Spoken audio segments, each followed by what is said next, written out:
ഇടുക്കിയിൽ ആംബുലൻസ് കാട്ടാന തടഞ്ഞു. മറയൂരിൽ നിന്ന് ഉദുമൽപേട്ടയിലേക്ക് പോയി തിരിച്ചു വന്ന ആംബുലൻസാണ് ഒന്നരക്കൊമ്പൻ എന്ന കാട്ടാന തടഞ്ഞത്.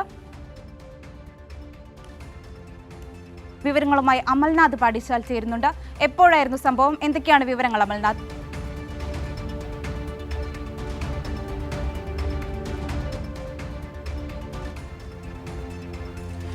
രശ്മി, ശനിയാഴ്ചയോടുകൂടിയാണ് ഈ സംഭവം നടക്കുന്നത്. കാട്ടാന ആംബുലൻസ് തടയുകയായിരുന്നു. അതായത് മറയൂരിൽ നിന്നും ഉദുമൽപേട്ടയിലേക്ക് പോയി തിരിച്ചു വരുന്ന ആംബുലൻസാണ് ഒന്നരക്കൊമ്പൻ എന്ന കാട്ടാന തടഞ്ഞു വെച്ചത്. ഏകദേശം 30 മിനിറ്റോളം ഈ കാട്ടാന ഈ ആംബുലൻസ് തടഞ്ഞു എന്നാണ് അറിയാൻ വേണ്ടി സാധിച്ചത്. അതായത് ഈ ആംബുലൻസ് മറയൂരിൽ നിന്നും ഉദുമൽപേട്ടയിലേക്ക് ഈ രോഗിയുമായി പോവുകയായിരുന്നു. അതിനുശേഷം തിരിച്ചു വരുമ്പോഴാണ് റോഡിന് മുന്നിൽ ഈ കാട്ടാന നിൽക്കുകയും ഏകദേശം ഒരു 30 മിനിറ്റോളം ഈ കാട്ടാന ഈ ആംബുലൻസിന് മുന്നിൽ തന്നെ ഉണ്ടായിരുന്നു. ആദ്യഘട്ടത്തിൽ ഓണടിക്കുക അത്തരത്തിൽ കാര്യങ്ങളൊക്കെ തന്നെ ചെയ്തിരുന്നു. അല്പം മുന്നോട്ട് ഈ ആംബുലൻസ് നീക്കുക അടക്കം ചെയ്തിരുന്നു. പക്ഷേ കാട്ടാന മുന്നിൽ നിന്നും വഴിമാറിയിരുന്നില്ല. പിന്നീട് ഒരു 30 മിനിറ്റ് കഴിഞ്ഞതിന് ശേഷം തനിയെ കാട്ടാന കാട്ടിലേക്ക് തിരിച്ച് പോവുകയായിരുന്നു. മറ്റ് അപകടങ്ങളൊന്നും തന്നെ ഉണ്ടായിട്ടില്ല എന്നത് വലിയ ആശ്വാസകരമായ ഒരു വാർത്തയാണ്.